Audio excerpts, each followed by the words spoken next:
et nous sommes dans l'Église, membres du corps de Christ, nous devons être sanctifiés, rendus saints. Bien-aimés, c'est l'heure du choix.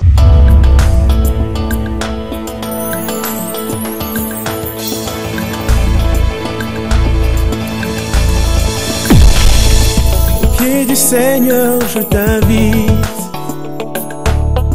pour écouter la parole éternelle, car c'est l'heure du choix. C'est l'heure du choix. C'est l'heure du choix. Gloire au Seigneur. Très bien. Amen. Hébreux chapitre 6, 11 à 15.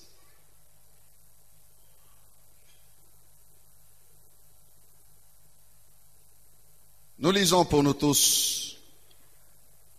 Nous désirons que chacun de vous montre le même zèle pour conserver jusqu'à la fin une pleine espérance. Pour conserver jusqu'à la fin une pleine espérance. En sorte que vous ne vous relâchiez point et que vous imitiez ceux qui, par la foi et la persévérance, héritent des promesses.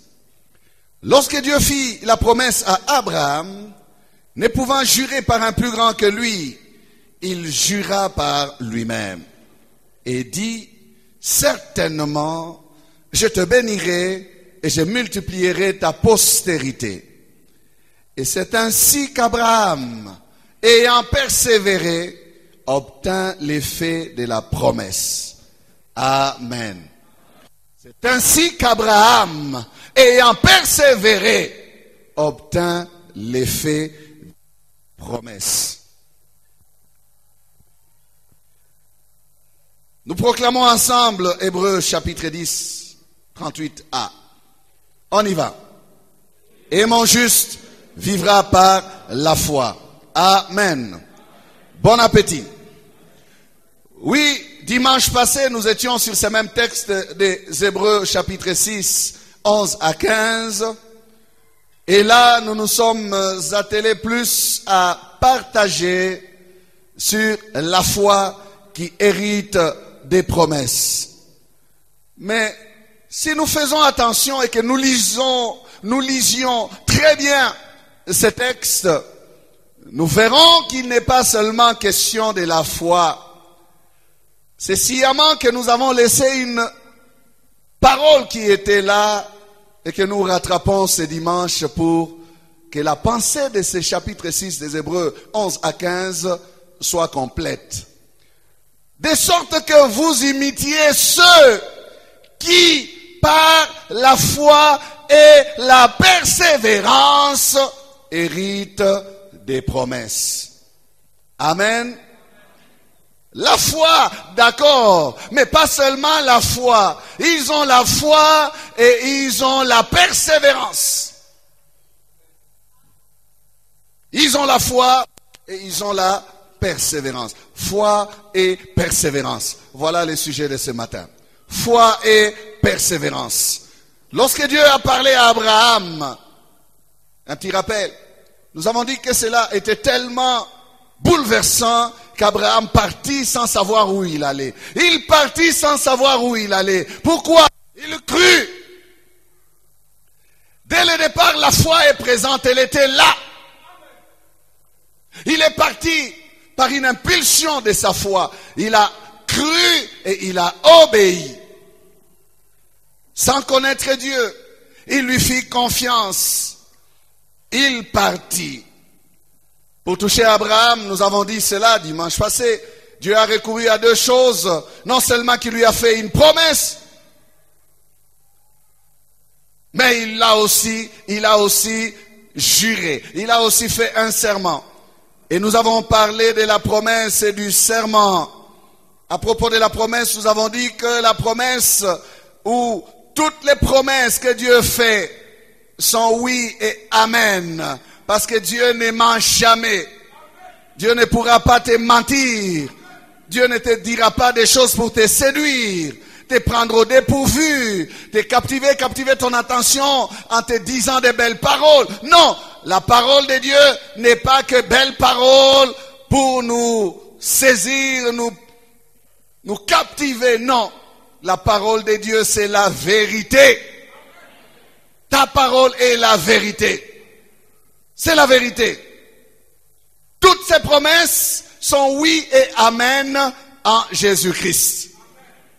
Et nous avons dit qu'il recourt au serment, ou qu'il a recouru au serment. Pourquoi? Parce que, ne pouvant trouver un plus grand que lui pour s'engager, il s'est pris à témoin lui-même, il s'engagea lui-même pour attester que ces deux choses-là sont irrévocables. Lorsqu'il a promis, c'est irrévocable, et lorsqu'il jure, c'est irrévocable. C'est que le processus est irréversible. Ce qu'il dit va se faire.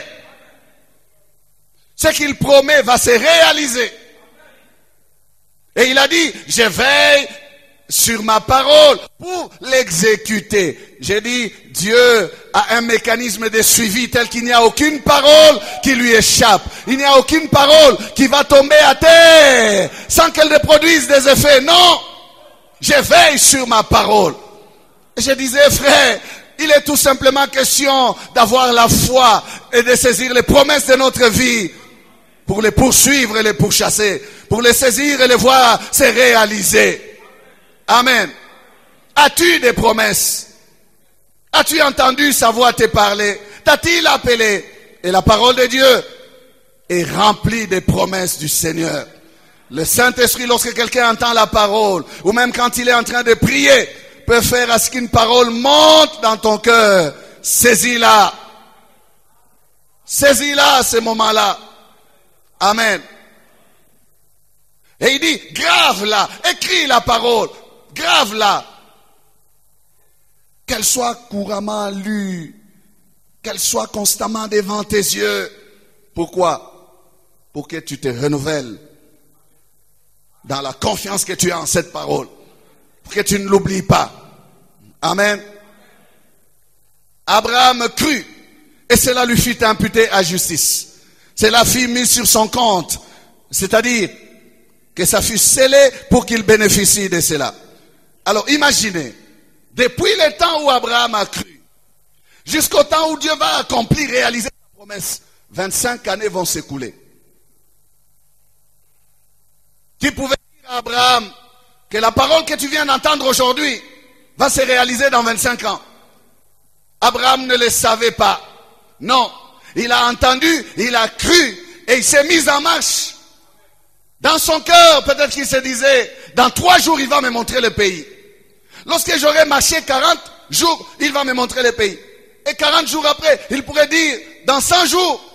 Et puis ce fut 1 année, 2 ans, 3, 4, 20, 25 ans d'attente. 25 ans sans rien voir. 25 ans, frères et sœurs. Vous savez, lorsqu'on lit ces choses, on dit 25 ans. On trouve que c'est vite passé. C'est parce qu'on lit. Mais quand on vit, 25 ans, c'est pas peu.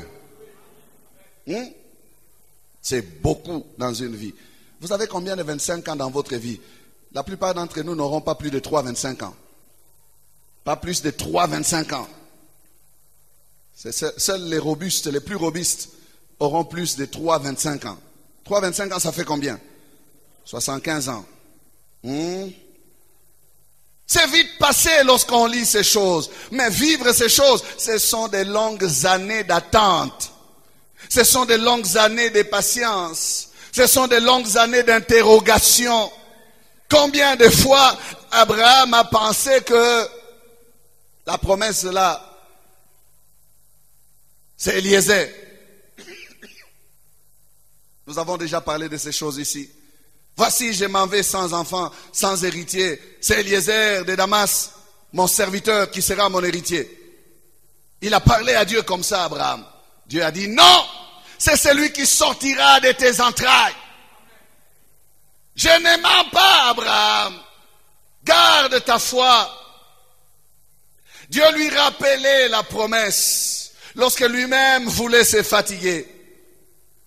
Un jour, Abraham va même citer un autre nom. Vous savez, Abraham avait toujours l'habitude de parler franchement avec Dieu. Il dit, c'est Eliezer. Dieu a dit, non, c'est pas lui. Un jour, il va dire, qu'Ismaël vive devant ta face et qu'il trouve grâce. C'est comme pour dire qu'Ismaël, l'héritier, agrée, il est accepté, commence à le préparer. Non.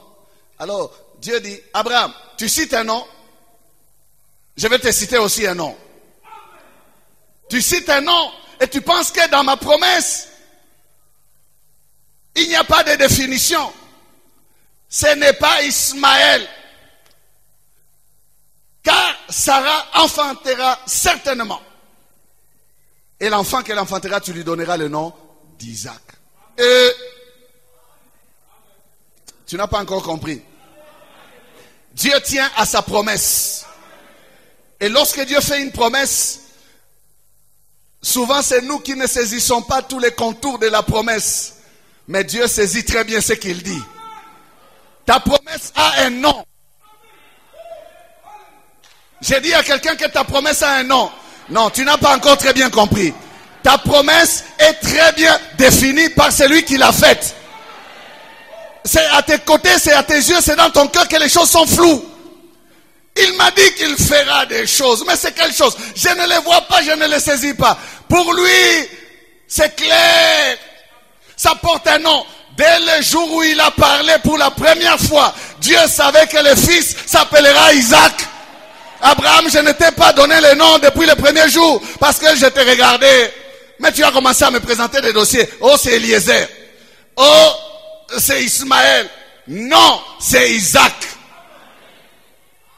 Ta promesse a un nom. Frère, ta promesse porte un nom. Ta promesse est bien définie. Ce que Dieu veut faire dans ta vie est connu. Il le connaît. Dans les infimes détails. Dieu sait ce qu'il va opérer avec toi. Dieu sait ce qu'il va faire avec toi. Dieu connaît. Amen.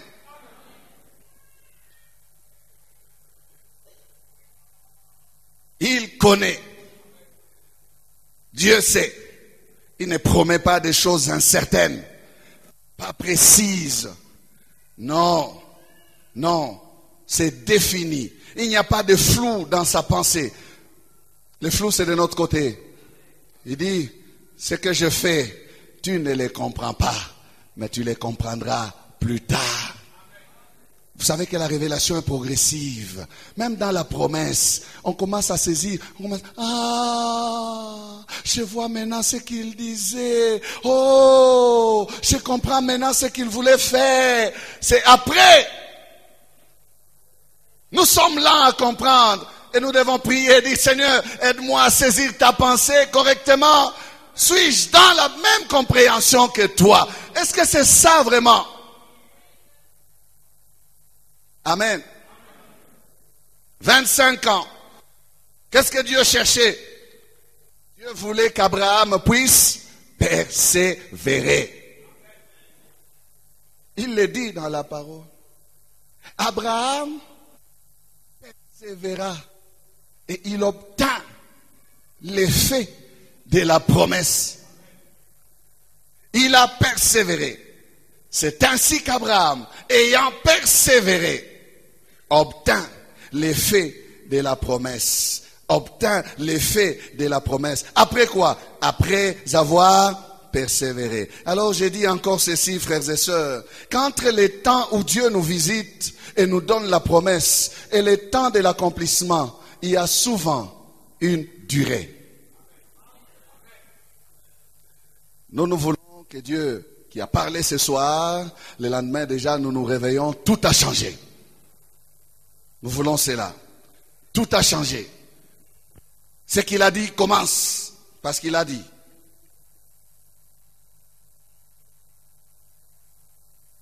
Nous voulons cela. Mais est-ce qu'il est obligé? C'est une question que je pose. Est-ce que Dieu est obligé? Il n'est pas obligé.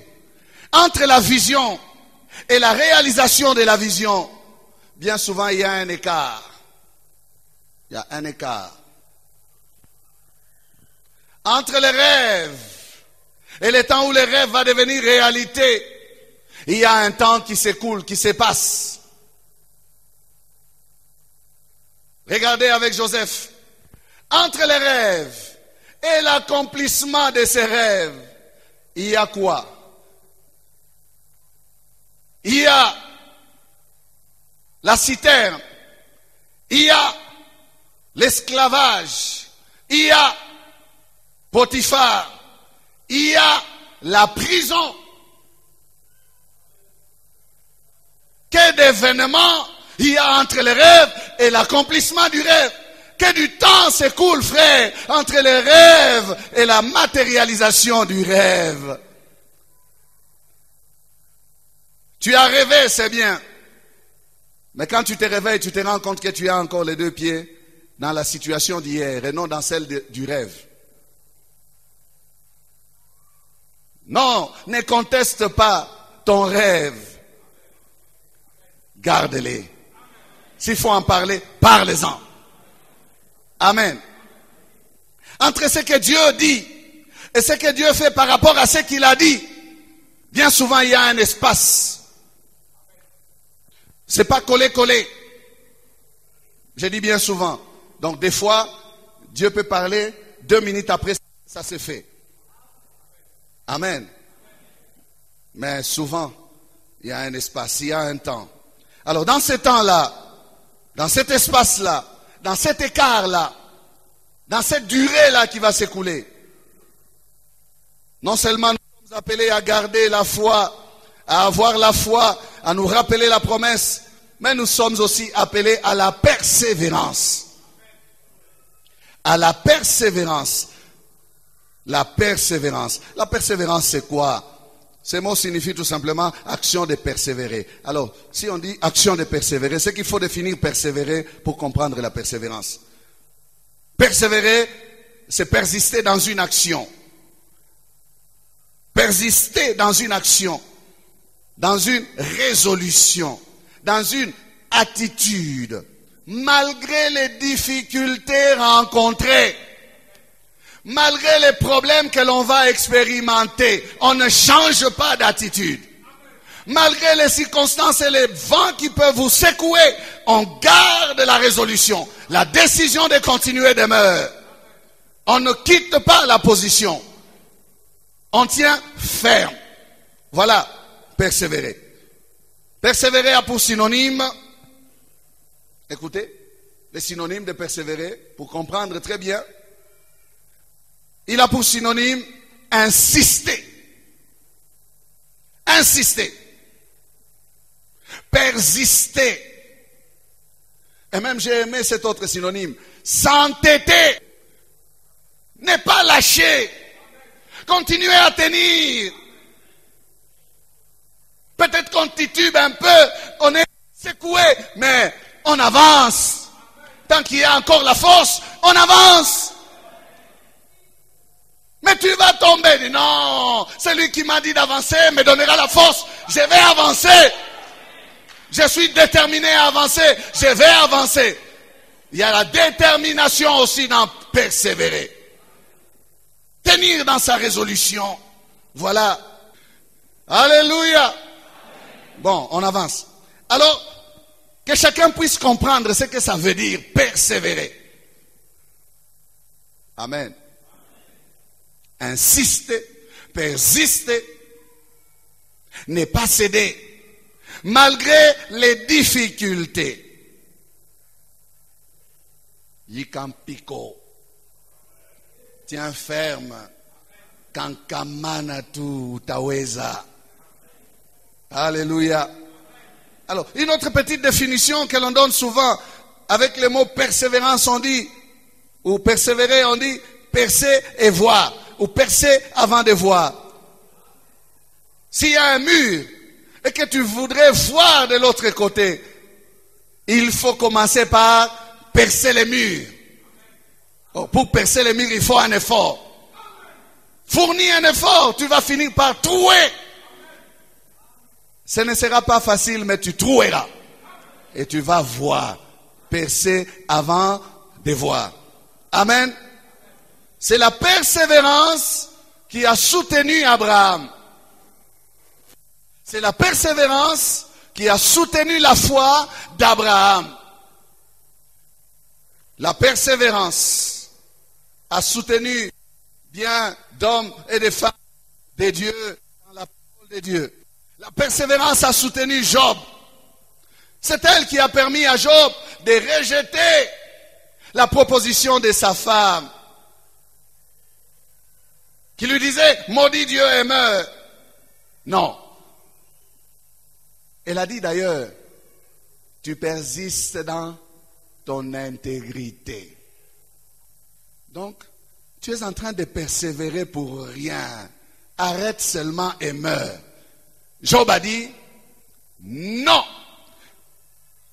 Tu réfléchis ou tu agis en insensé. Nous recevons le bien de Dieu. Ne recevons-nous pas aussi le mal?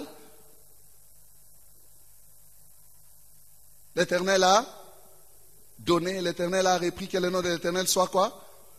Béni. C'est la persévérance qui a fait que le Saint-Esprit puisse conclure sur la vie de Job en disant, en tout cela, Job ne pécha point. En tout cela, Job ne pécha point. Pourquoi? Il persévéra. Il persévéra dans sa voie de la crainte de Dieu. Il persévéra dans sa connaissance de la volonté de Dieu pour sa vie. Il ne la quitta pas. La persévérance a soutenu le jeune homme David, qui malgré l'onction royale sur sa tête, n'a pas vu le lendemain la royauté lui être attribuée. Au lieu de cela, il a dû s'enfuir pour échapper à l'épée, à la lance de Saül.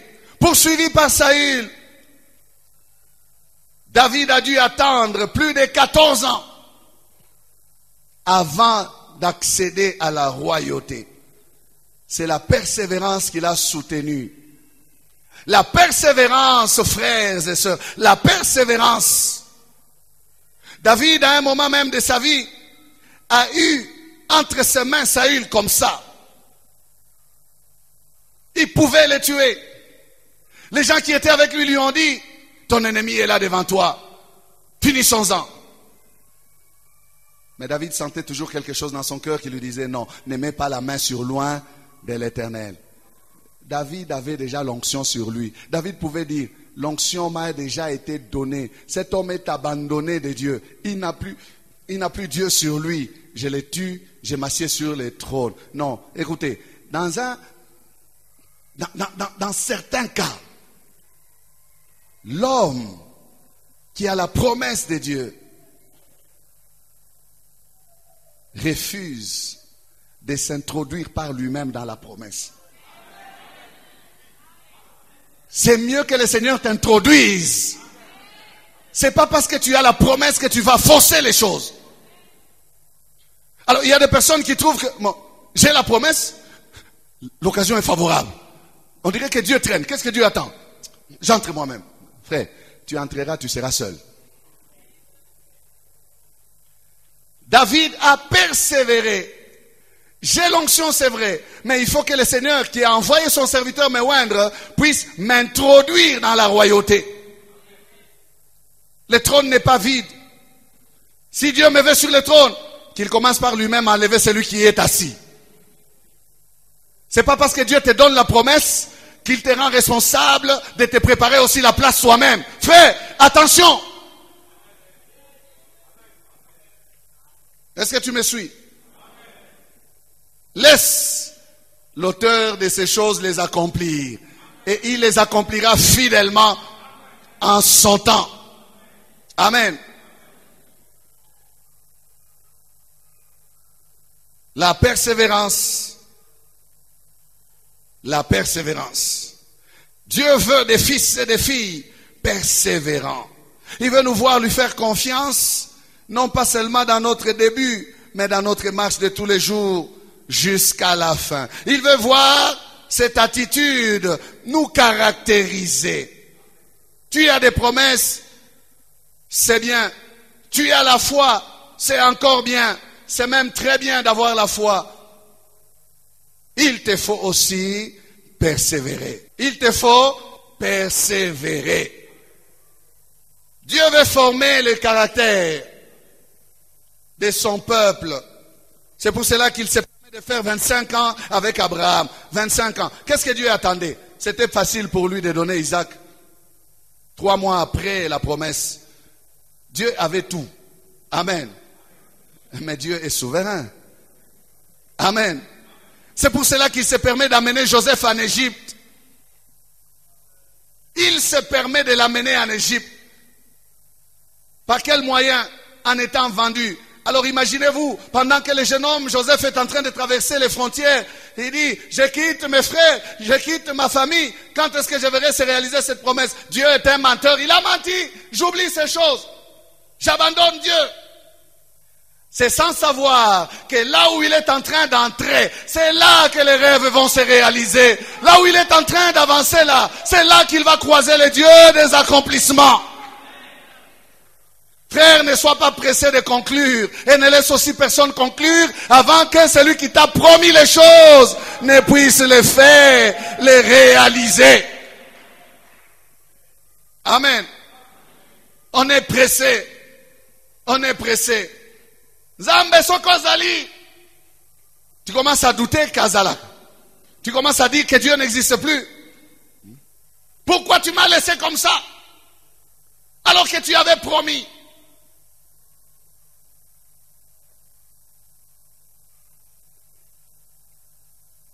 Attention. Il est souverain, notre Dieu. Il se permet d'amener Joseph en Égypte. Joseph ne sait pas, mais c'est là que les choses vont se réaliser. Il se permet de faire passer Job entre les mains de Satan. Imaginez-vous, c'est Satan, le diable lui-même. Mais est-ce que toi, Job, tu connaissais vraiment Dieu? Non, Job, il y a beaucoup de trous dans ta vie. Il y a des portes. Tu as ouvert des portes. C'est ce qu'on lui disait. C'est le langage actuel. Tu as ouvert des portes. Examine ta vie. Kotana Mozindo, Luka délivrance. Quelle délivrance? Dieu permet. Qui va se délivrer de la main de Dieu? Et voilà le langage que nous avons. Kotana Mozindo. Mozindo anini. Yawapi. Je crains Dieu. Je n'ai pas péché. Je n'ai rien fait de mal. Nakotana Mozindo. Nakenene bale nini.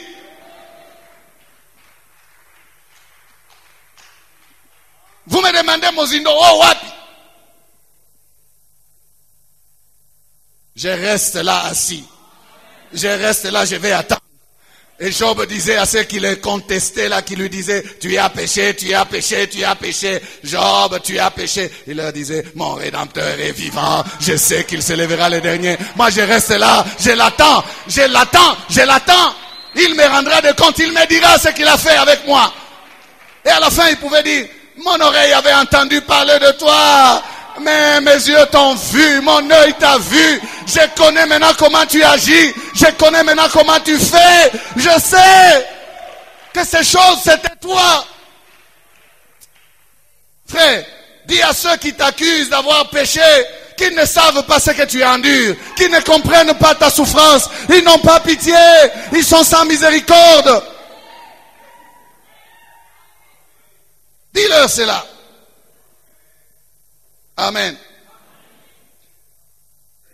Dieu a permis que le jeune homme David apprenne la vie du désert comme un fugitif, avec l'onction dans la brousse, avec l'onction dans le désert, avec l'onction dans la souffrance, mais il avait l'onction sur lui. Frère, Dieu permet.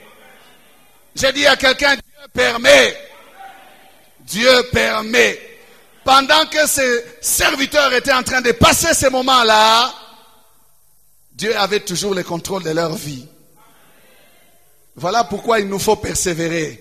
Ne pense pas que quand tu traverses des moments compliqués comme ça, Dieu n'a plus le contrôle. Si tu abandonnes, Dieu lui n'a pas abandonné, c'est toi qui as abandonné. Dieu sait où il t'amène. Dieu sait où il te conduit. Toi, persévère. Même si tu ne comprends rien, persévère. Tu ne vois rien, persévère. Tu ne vis rien, persévère. C'est le silence total. Persévère, persévère, persévère. Persévère, frère. N'abandonne pas. Ne lâche pas.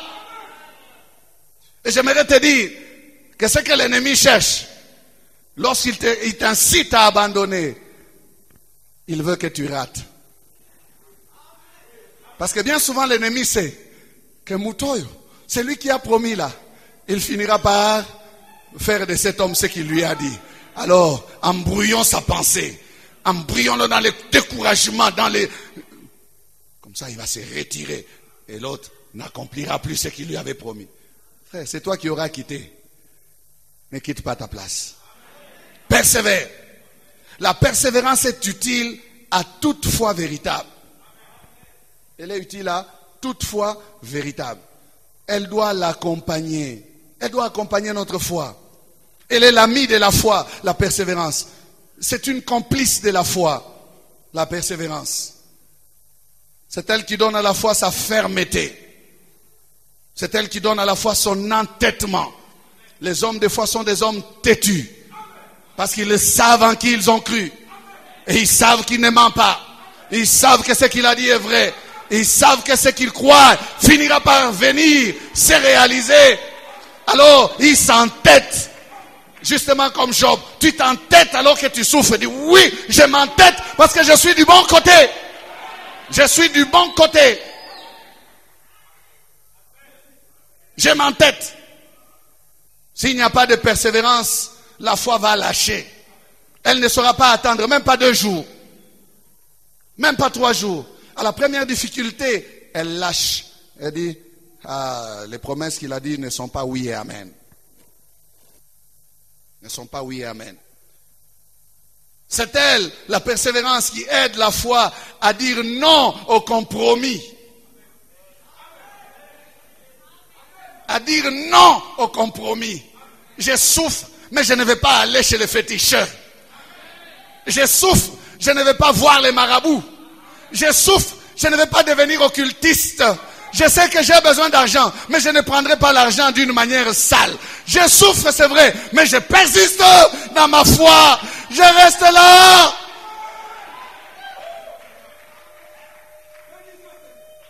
Amen. Je reste là. C'est la persévérance qui t'aidera à rester là dans ta foi. Dis, je sais, j'ai besoin de ces choses. Oh, Satan me le fait miroiter, il me le fait briller, je le vois de toutes côtés. Mais, Seigneur, je reste, j'attends. Amen. C'est la persévérance qui est la force des hommes de foi. Les hommes de foi sont des hommes persévérants. Elle les rend inébranlables, même face aux dangers, face aux menaces, face aux critiques, aux rejets. Quand tout le monde les abandonne, ils ne changent pas de position, ils persévèrent dans leur position. Martin Luther disait, on est venu lui dire, tout le monde est contre toi. Il a dit, allez leur dire aussi que moi, je suis contre eux tous. Alléluia. Persévérance. Il sait que ce qu'il sait, c'est ça qu'il devait savoir. Même s'ils sont contre. Je sais que c'est moi qui ai raison. C'est pas à moi de changer la raison. C'est à eux de revenir me rejoindre un jour. Et aujourd'hui, le protestantisme est là, non? On a fini par les rejoindre.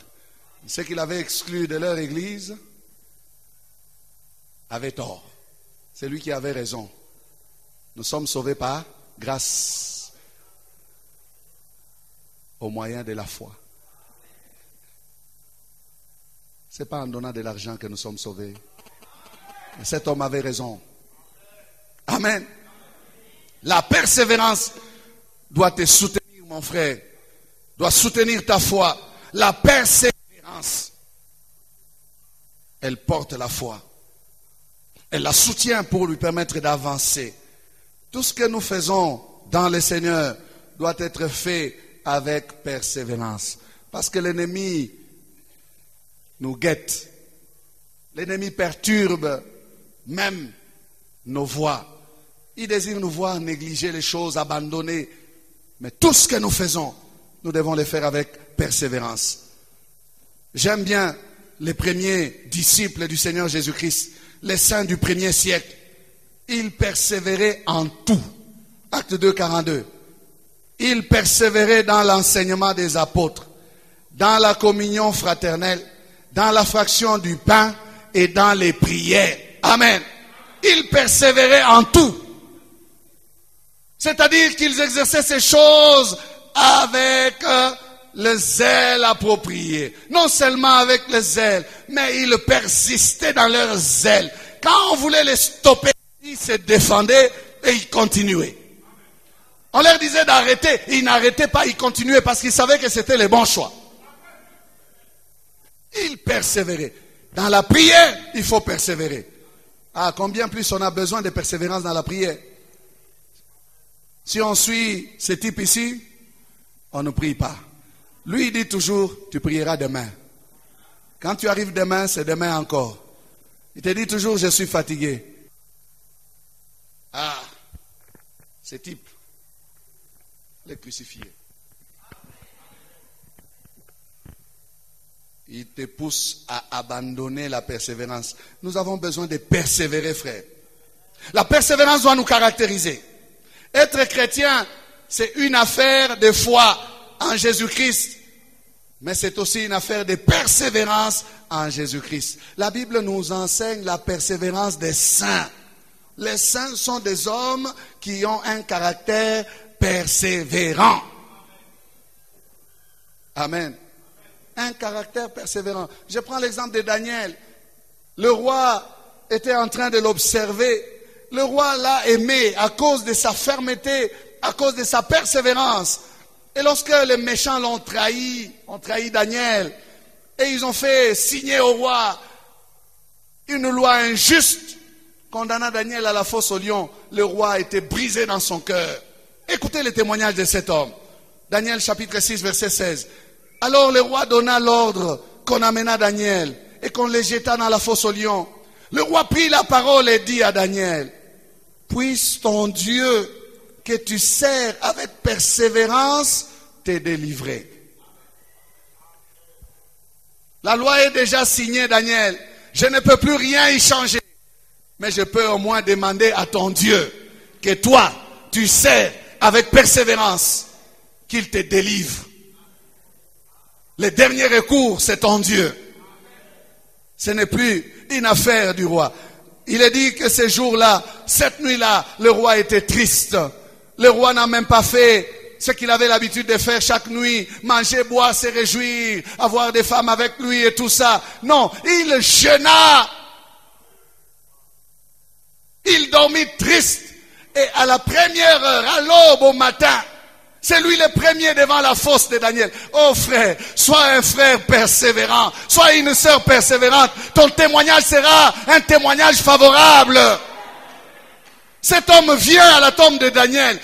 Oh, excusez. À la fosse là où se trouve Daniel, pas à la tombe. À la fosse. En s'approchant de la fosse. Verset 20. Écoutez. En s'approchant de la fosse, il appela Daniel d'une voix triste. Le roi prit la parole et dit à Daniel, Daniel, serviteur du Dieu vivant, ton Dieu, que tu sers avec persévérance, a-t-il pu te délivrer des lions? Ah, quelle gloire, quelle puissance d'entendre une voix sortant de là où il y avait des lions. Et Daniel dit au roi, roi, vis éternellement. Le Dieu que je sers avec persévérance m'a délivré de la gueule des lions. Il a fermé la gueule des lions. Frère, la persévérance paye. La persévérance paye. La persévérance paye.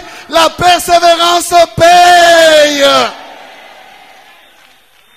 Tu ne persévères pas pour rien. Laisse-les te critiquer. Tokomona ndego kosuka na ba prière na yo. Lobana bango zamba kofutangai. Zambo yo akofutangai. Le Dieu que je sers avec persévérance se souviendra de moi. Il est juste. Tu payes le prix, Dieu te paye. Tu payes le prix, Dieu te paye. Dieu n'est pas injuste pour oublier. Non, Dieu n'a la dette de personne. Tu investis en lui avec persévérance. Il investira dans ta vie. Il investira dans tes enfants. Il investira dans ta femme. Il investira dans ta famille. Parce qu'il est fidèle. Tu continues à contribuer avec persévérance. Il te payera aussi, frère. Tu pries avec persévérance. Si tu ne vois pas les résultats aujourd'hui, tu les verras demain. Si tu ne vois pas demain, tes enfants les vivront. Tes enfants seront reçus dans des maisons par des gens qui seront bien disposés. Par les cœurs, dans leur cœur, ils feront du bien à tes enfants à cause de ta persévérance.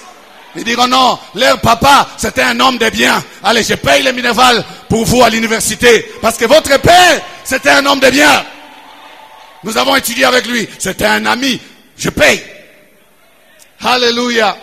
Frère, la persévérance paye. Oh, aide-moi à le dire à quelqu'un. La persévérance paye. La persévérance paye. La persévérance paye. Alléluia. Maintenant, écoutez, on va terminer dans quelques minutes. On n'est pas appelé à persévérer pour 2 jours. On doit persévérer jusqu'à la fin. La persévérance est là parce que nous devons arriver là où il nous amène. Il y en a qui vont persévérer pour un temps et puis qui vont lâcher en chemin. Tous les efforts fournis seront vains. Abraham, ayant persévéré, obtint l'effet de la promesse. Mon objectif pour lequel je souffre, c'est d'obtenir les effets de mes promesses. C'est de voir, c'est pourquoi je me sacrifie aujourd'hui. Amen. Ce n'est pas que j'abandonne, que je reste en chemin comme ça, non. Marc 13, 13 dit ceci. Vous serez haïs de tous à cause de mon nom. Mais celui qui persévérera jusqu'à la fin sera sauvé. Que la fin te trouve persévérant. Que la fin te trouve dans la persévérance. Pas faible, tombé, abandonné ou abandonnant. Non. C'est lui qui persévérera jusqu'à la fin sera sauvé. C'est à la fin qu'il y a les résultats. Amen. Plusieurs sont fatigués aujourd'hui. Plusieurs abandonnent. Les gens viennent à l'église par religiosité. D'autres viennent parce qu'ils sont engagés. Ils sont déjà connus comme étant des chrétiens. Qu'est-ce qu'ils vont faire?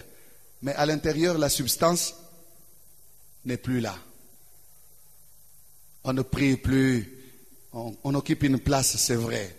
On vous voit venir à l'église, c'est vrai. Mais où est la persévérance des saints? Elle n'y est plus. On est déjà tombé dans les compromis. On fait tout comme les païens. Mais on se dit qu'on est chrétien, on a une église. Non, c'est celui qui persévérera jusqu'à la fin qui sera sauvé. On ne persévère pas pour un temps, mais c'est jusqu'à la fin. La raison d'être de la persévérance, c'est pour nous permettre d'arriver au résultat, à la fin. Dieu veut voir son peuple persévérer. Il voit la foi dès le début. La foi, Dieu la voit au début. Mais la persévérance, Dieu l'attend à la fin. Au bout des comptes. La foi, Dieu la voit dès le début. J'ai cru. Ah, Dieu commence à marcher avec toi. Mais Dieu te laisse le temps. Il n'accomplit pas la promesse. Il te regarde. Est-ce que tu vas persévérer? Est-ce que tu vas continuer? Il t'attend dans la persévérance et il veut la voir jusqu'à la fin. Amen. C'est après d'avoir persévéré que le résultat vient. Ayant persévéré, Abraham obtint de la promesse. Job ne pécha point et il fut rétabli. Joseph ne pécha point et il dirigea l'Égypte. Et si toi tu persévères, n'est-ce pas qu'une nouvelle histoire va être écrite? Tu peux compléter. Si tu persévères, quel sera le résultat? Et Dieu te bénira. Et Dieu te donnera ce qu'il t'a promis. Et Dieu guérira la maladie que tu as. Et Dieu t'élèvera. Et Dieu fera. Et Dieu fera. Et Dieu fera.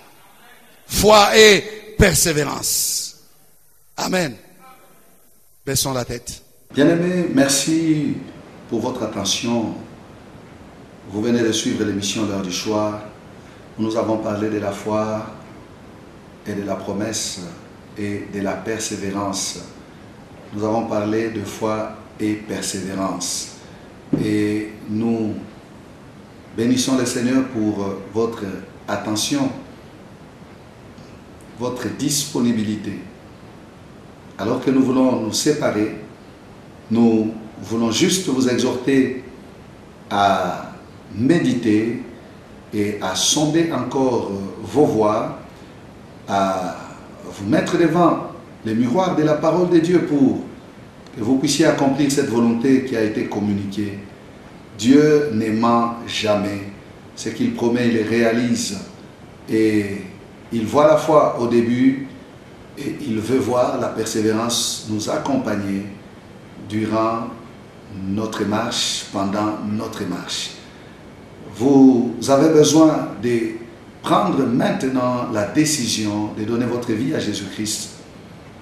Car si vous ne vous êtes pas engagé et que vous n'avez pas reçu Jésus-Christ comme Seigneur et Sauveur, l'occasion vous est donnée maintenant de le faire et nous pouvons prier ensemble avec vous avant que nous puissions nous séparer. Nous vous donnons cette possibilité d'inviter Jésus dans votre cœur car il frappe, il se tient à votre porte et il dit si vous ouvrez, il entrera, il sera avec vous, soupera avec vous et vous avec lui.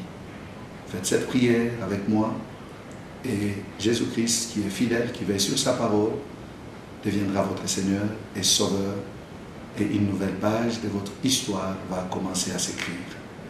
Dites avec moi cette prière. Seigneur Jésus, je t'ouvre mon cœur, je te donne ma vie, pardonne mes péchés.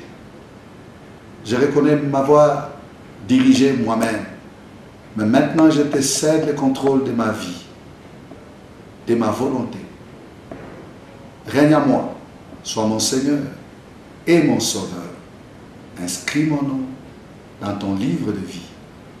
Merci Seigneur pour ta fidélité. Que ton nom soit béni. Amen. Cherchez une église d'attache dans les environs de votre résidence, une église où la Bible est prêchée dans son intégralité, où le Seigneur Jésus-Christ est élevé et où le Saint-Esprit est reconnu dans toute sa puissance et dans ses œuvres. Et cherchez les hommes de Dieu qui peuvent vous aider. Et nos adresses défilent en bas de l'écran. Vous pouvez toujours nous contacter et venir nous visiter à nos adresses. Que Dieu vous bénisse et que son shalom demeure dans vos maisons. À lundi prochain, à mardi et à tous ces jours où ce programme est en train de passer sur votre chaîne préférée. Que Dieu vous bénisse.